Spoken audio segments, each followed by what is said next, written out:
Assalamualaikum warahmatullahi wabarakatuh. Bapak, Ibu, saudara-saudara sebangsa setanah air,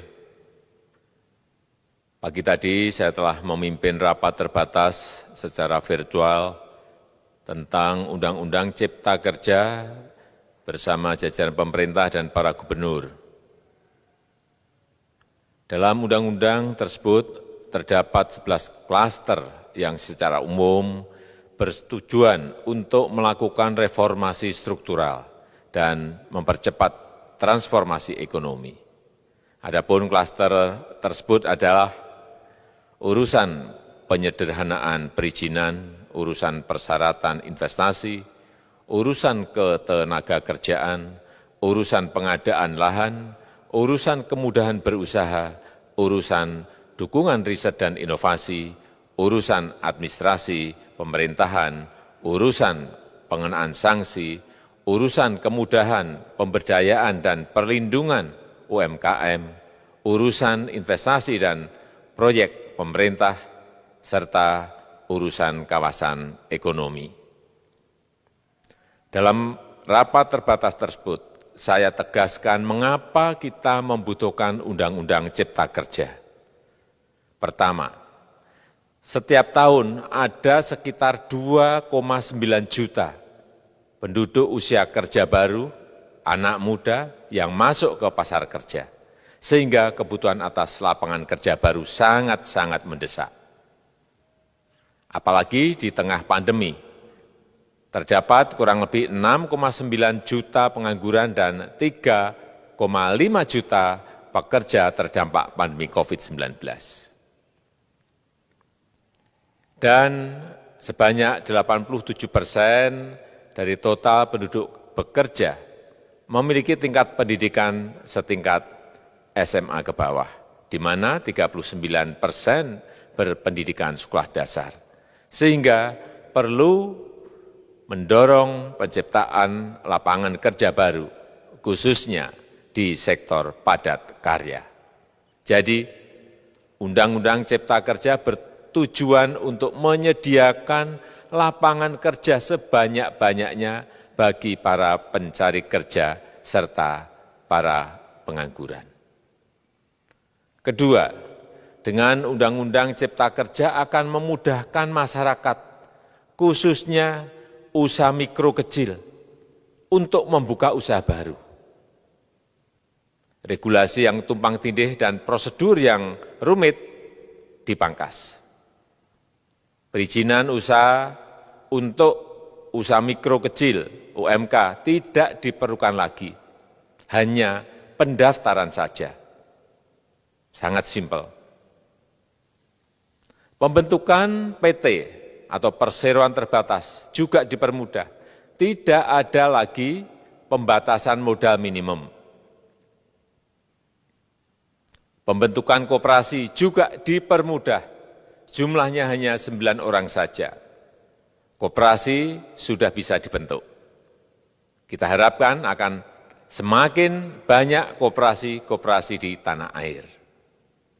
UMK, usaha mikro kecil yang bergerak di sektor makanan dan minuman. Sertifikasi halalnya dibiayai pemerintah, artinya gratis.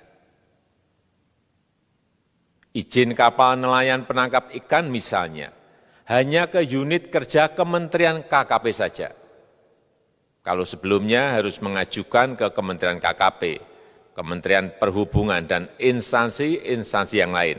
Sekarang ini cukup dari unit di Kementerian KKP saja. Ketiga, Undang-Undang Cipta Kerja ini akan mendukung upaya pencegahan dan pemberantasan korupsi. Ini jelas karena dengan menyederhanakan, dengan memotong, dengan mengintegrasikan ke dalam sistem perizinan secara elektronik, maka pungutan liar, pungli dapat dihilangkan.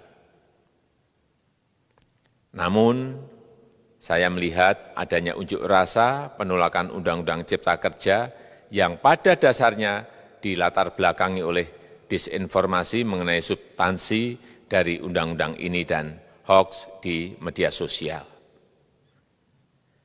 Saya ambil contoh, ada informasi yang menyebut tentang penghapusan UMP, upah minimum provinsi, UMK, upah minimum kota kabupaten, UMSP, upah minimum sektoral provinsi.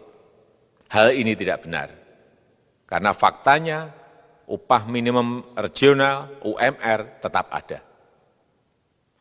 Ada juga yang menyebutkan bahwa upah minimum dihitung per jam. Ini juga tidak benar. Tidak ada perubahan dengan sistem yang sekarang. Upah bisa dihitung berdasarkan waktu dan berdasarkan hasil.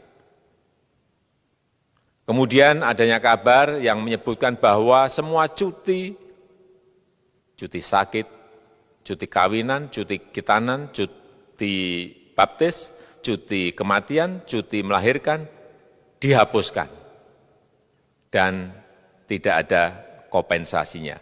Saya tegaskan juga ini tidak benar. Hak cuti tetap ada dan dijamin.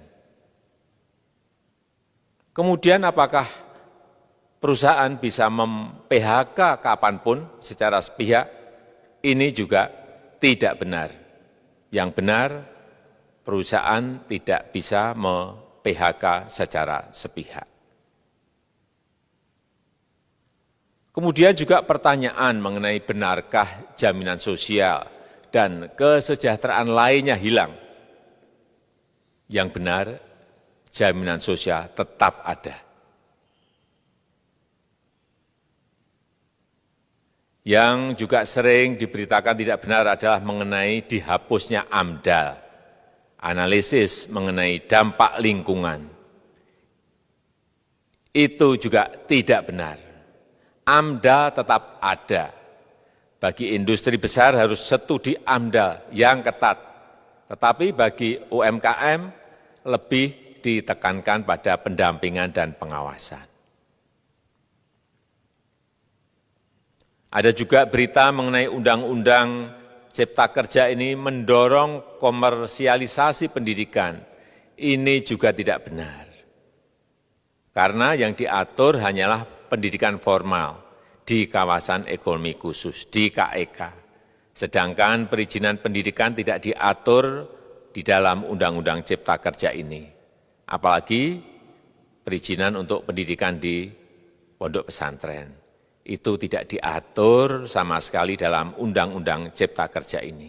Dan aturannya yang selama ini ada tetap berlaku. Kemudian diberitakan bahwa keberadaan bank tanah. Bank tanah ini diperlukan untuk menjamin kepentingan umum, kepentingan sosial, kepentingan pembangunan nasional, pemerataan ekonomi, dan konsolidasi lahan serta reforma agraria. Ini sangat penting untuk menjamin akses masyarakat terhadap kepemilikan tanah, kepemilikan lahan, dan kita selama ini tidak memiliki bank tanah. Saya tegaskan juga bahwa Undang-Undang Cipta Kerja ini tidak melakukan resentralisasi kewenangan dari pemerintah daerah ke pemerintah pusat. Tidak ada. Perizinan berusaha dan pengawasannya tetap dilakukan oleh pemerintah daerah sesuai dengan NSPK, norma, standar, prosedur, dan kriteria yang ditetapkan pemerintah pusat. Ini agar dapat tercipta standar pelayanan yang baik di seluruh daerah. Dan penetapan NSPK ini dapat nanti akan diatur di dalam PP atau peraturan pemerintah. Selain itu, kewenangan perizinan untuk non-perizinan berusaha tetap ada di Pemda, sehingga tidak ada perubahan. Bahkan kita melakukan penyederhanaan, melakukan standarisasi jenis dan prosedur berusaha di daerah. Dan perizinan berusaha di daerah diberikan batas waktu. Ini yang penting di sini.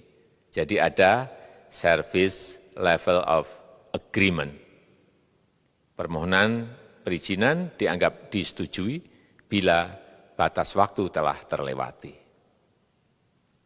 Saya perlu tegaskan pula bahwa Undang-Undang Cipta Kerja ini memerlukan banyak sekali peraturan pemerintah atau PP dan peraturan presiden atau Perpres.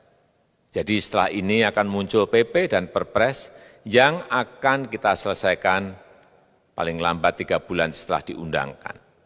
Kita pemerintah membuka dan mengundang masukan-masukan dari masyarakat dan masih terbuka usulan-usulan dan masukan dari daerah-daerah.